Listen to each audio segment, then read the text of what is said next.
Hey everyone, welcome back to Intental. So mostly 90% of distributions bash shell నే వాడతాయి. అలా కాకుండా కొంతమంది ఏంటంటే కస్టమైజేషన్ కోసం వాటి కోసం ఏంటంటే Z shell ని ఫిష్ షెల్ ని యూస్ చేస్తూ ఉంటారు అనమాట.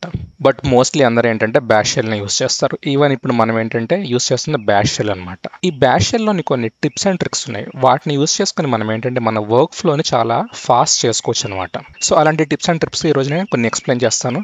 సో మీకు డెఫినెట్ గా హెల్ప్ఫుల్ అవుతాయి. సో ఇవి నేర్చుకోవడం వల్ల ఇంకో అడ్వాంటేజ్ ఏంటంటే ఇన్ కేస్ మీరు RHCSA అలాంటి ఎగ్జామ్స్ రాస్తున్న వాళ్ళైతే మీకు అక్కడ టైం సేవ్ అవుతుంది అనమాట. సో అవేంటో చూద్దాం. మనం రెగ్యులర్ గా ఏదైనా కాన్ఫిగ్ ఫైల్ ని ఎడిట్ చేస్తూ ఉంటాం అనమాట. సో ఒక మంచి ప్రాక్టీస్ ఏంటంటే ఎడిట్ చేసే బిఫోర్ దాన్ని బ్యాకప్ తీసి పెట్టుకోవడం. అలా బ్యాకప్ తీసి పెట్టుకోవడం వల్ల యూస్ ఏంటంటే ఇన్ కేస్ మనం ఎడిట్ చేస్తున్న ఫైల్ కరప్ట్ అయినా సరే ఈ బ్యాకప్ ఫైల్ని యూస్ చేసుకొని మళ్ళీ మనం దాన్ని కాన్ఫిగ్ చేసుకోవచ్చు అనమాట. సో దానికి రెగ్యులర్గా అందరూ ఏం చేస్తారంటే దాన్ని కాపీ పేస్ట్ చేస్తారు.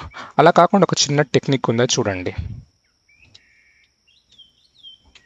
ఈ పర్టికులర్ కాన్ఫిగ్ ఫైల్ నేను ఏంటంటే బ్యాకప్ తీయాలనుకుంటున్నాను. సో దానికి మనం ఏం చేయొచ్చు అంటే ఇలా స్ట్రింగ్ని అటాచ్ చేయడం వల్ల ఏమవుతుందంటే ఈ కనిపిస్తున్న కాన్ఫిగ్ ఫైల్ని కాపీ తీసి దాన్ని ఏంటంటే డాట్ బ్యాక్గా రీనేమ్ చేస్తుంది అనమాట. సో ఒకసారి మనం చెక్ చేద్దాం. సో చూసారు, ఇది మనకు ఒరిజినల్ ఫైల్, దాన్ని ఏంటంటే బ్యాకప్ తీస్తుంది అనమాట. సో ఇప్పుడు మనం ఏంటంటే ఈ ఒరిజినల్ ఫైల్ని ఎడిట్ చేసుకోవచ్చు. ఇన్ కేస్ ఏదైనా కరప్షన్ ఏమైనా జరిగినా కానీ దీని నుంచి మళ్ళీ మనం ఏంటంటే ఆ ఫైల్ని రిట్రీవ్ చేసుకోవచ్చు అనమాట. ఇలా విత్ ఇన్ ఇన్స్టెన్స్ మనం ఏంటంటే ఈ సఫిక్స్ ని చేంజ్ చేయొచ్చు అనమాట. నెక్స్ట్ కమాండ్, మనం అందరికి హిస్టరీ ఏంటో తెలుసు. ఈ హిస్టరీ అనే కమాండ్ ఏం చేస్తుందంటే మనం ఇంతవరకు ఈ షెల్ లో టైప్ చేసిన కమాండ్స్ అన్నిటిని సేవ్ చేసి పెడుతుంది అనమాట.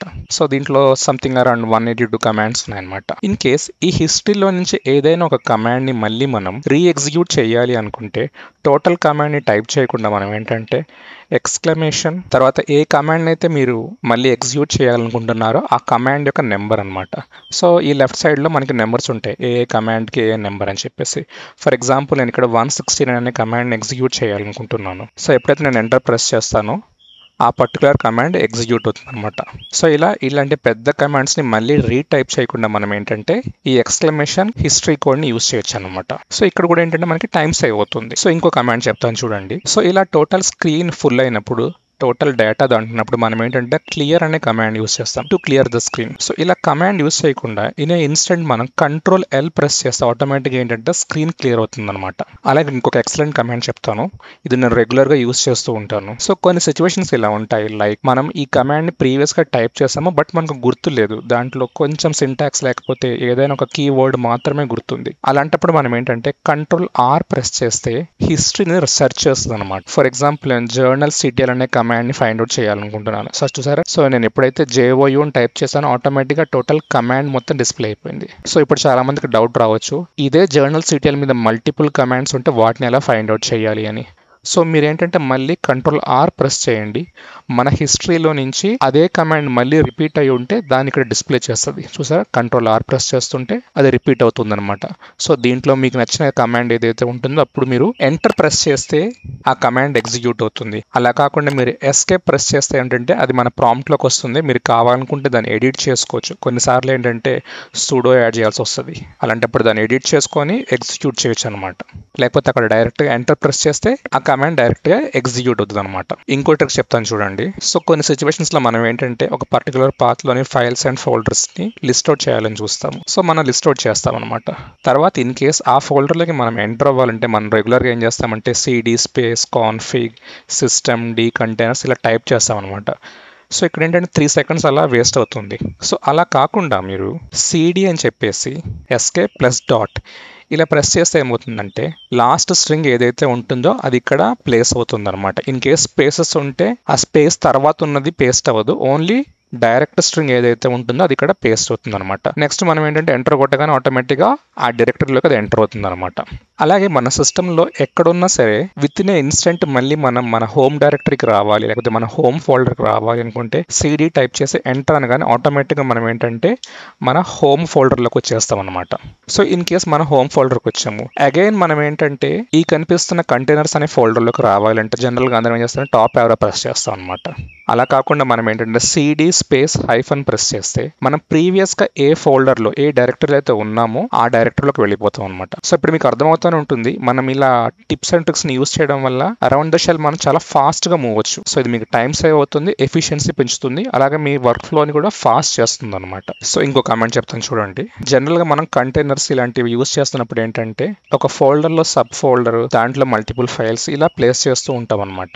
సో అలాంటప్పుడు మీరు ఏంటంటే ఇన్ ఏ ఇన్స్టెంట్ మల్టిపుల్ ఫోల్డర్స్ని, ఫైల్స్ని మీరు క్రియేట్ చేయాలి అనుకుంటే ఫర్ ఎగ్జాంపుల్ mkdir-p అంటే ఫోల్డర్ లోపల సబ్ ఫోల్డర్స్ ని క్రియేట్ చేసుకోవడానికి మనం ఆ ఆప్షన్ యూస్ చేస్తాం. docker/plex/ ఈ కనిపిస్తున్న ఫోల్డర్ లో మనం ఏంటంటే ఇంకా 3 సబ్ డైరెక్టరీస్ ని క్రియేట్ చేయాలి అనుకుంటే డేటా, మూవీస్, టీవీ షోస్ ఇలా మనం టైప్ చేసే ఎంటర్ అనగానే ఏమవుతుందంటే నేను ట్రీ కమాండ్ని యూస్ చేస్తున్నాను. సో చూసారు ఇక్కడ ట్రీ స్ట్రక్చర్లో చూపిస్తుంది డాకర్ అనే కంటైనర్లో ప్లెక్స్ అనే ఫోల్డర్ క్రియేట్ అయింది, దాంట్లో 3 ఫోల్డర్స్ క్రియేట్ అయ్యాయి అనమాట.